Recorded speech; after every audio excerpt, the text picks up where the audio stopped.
पढ़ते हैं विशेषण के बारे में।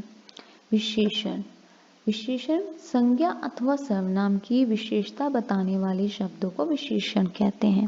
देखिए अभी हमने संज्ञा पढ़ा था, ठीक है, और सर्वनाम आपको पता ही है, मैं, तुम, हम, ये सर्वनाम होते हैं, है ना, तुम्हारा, तुम्हें, ये सब।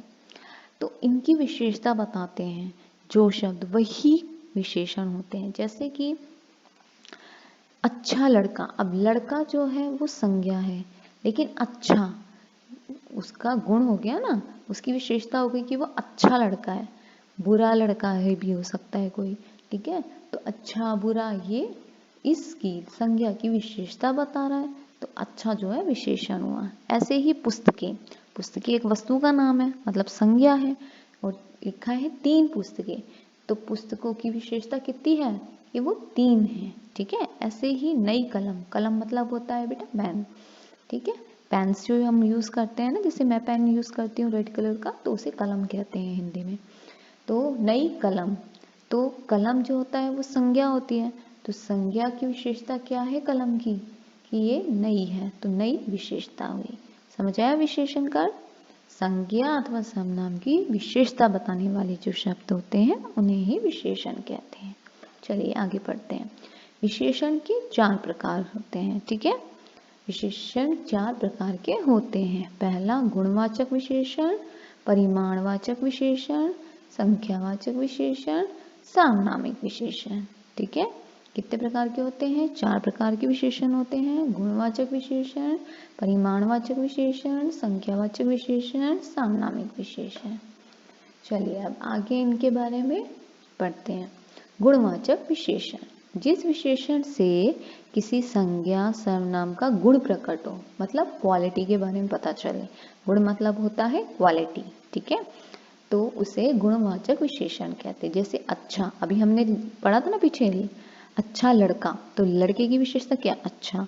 ऐसे ही बुद्धिमान औरत, तो औरत बुद्धिमान है। इस तरीके से बुरा, गंदा, काला, लाल, लंबा, छोटा, गोल, बीमार, घायल, पंजाबी, भारतीय, बंगाली आदि, ये सब जो होते हैं गुण होते हैं, तो ये सब गुणवाचक विशेषण के उदाहरण हैं।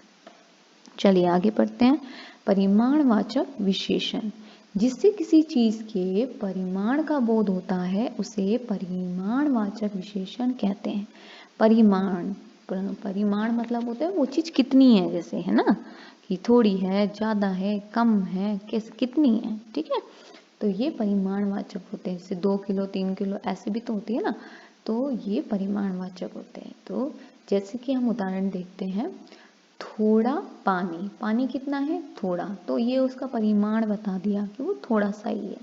ऐसे ही बहुत दूध, दूध एक संज्ञा है, ठीक है, तो कौन सी संज्ञा है वैसे दूध? द्रव्यवाचक, तो द्रव्यवाचक संज्ञा है ये। तो इसकी विशेषता क्या बता रहे हैं कि बहुत, लेकिन वो ज्यादा है, कम है, थोड़ा है, जो भी है ये परिमाणवाचक है। तो यहाँ थोड़ा और बहुत यह दोनों विशेषण है जो क्रमानुसार पानी और दूध के परिमाण को समझा रहा है। परिमाणवाचक समझ में आया? चलिए आगे पढ़ते हैं। परिमाणवाचक में लेकिन आप एक चीज ध्यान रखिएगा, जितने भी द्रव्यवाचक संज्ञा होती हैं वो सब परिमाणवाचक विशेषण में ही होती हैं, ठीक है। उसी की ही विशेषता बताएगा परिमाणवाचक विशेषण, वो तभी कहलाएगा। चलिए आगे पढ़ते हैं। संख्यावाचक विशेषण, जिससे संख्या का बोध होता है उसे संख्यावाचक विशेषण कहते हैं। मतलब आप काउंट कर सकते हैं, तो वो उसमें हम संख्यावाचक विशेषण देखते हैं, ठीक है।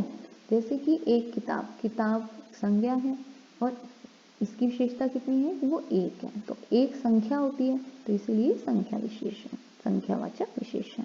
ऐसे ही 2 मनुष्य 3 लड़के, मनुष्य भी संज्ञा है, लेकिन इसकी विशेषता क्या है कि वो 2 हैं, तो ये संख्या हुआ, तो संख्यावाचक विशेषण।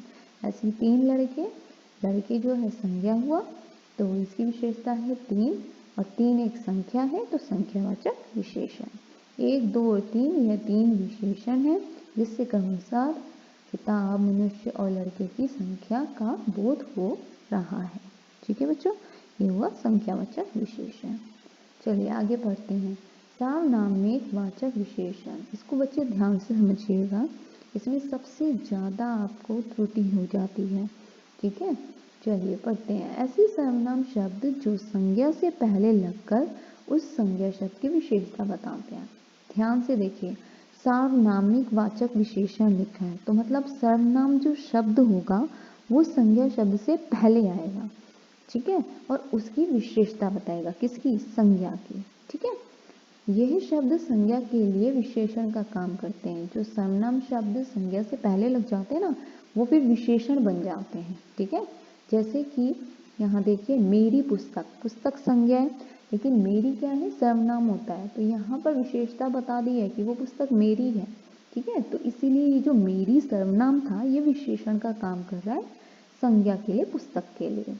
कोई बालक, अब बालक संज्ञा है और कोई एक सर्वनाम है, लेकिन संज्ञा से पहले लग गया है, तो ये विशेषण बन गया है कि कोई बालक, विशेषता बता रहा है ना, कोई बालक। किसी का महल, अब महल है, ठीक है, महल एक संज्ञा हुआ, लेकिन किसी का सर्वनाम हुआ, तो महल संज्ञा से पहले सर्वनाम लग गया, तो ये एक विशेषण का काम कर रहा है, तो इसे सार्वनामिक विशेषण कहेंगे। वह लड़का, वह बालक, वह पुस्तक, वह आदमी, वह लड़की आदि, इन सब में ही यही हो रहा है कि संज्ञा है, यहाँ पर संज्ञा से पहले सर्वनाम लगा है और उसकी विशेषता बता रहा है, तो सार्वनामिक विशेषण है। सार्वनामिक विशेषण को संकेतवाचक विशेषण भी कहते हैं। सार्वनामिक विशेषण का दूसरा नाम भी याद रखिएगा, संकेतवाचक विशेषण है, ठीक है बच्चों।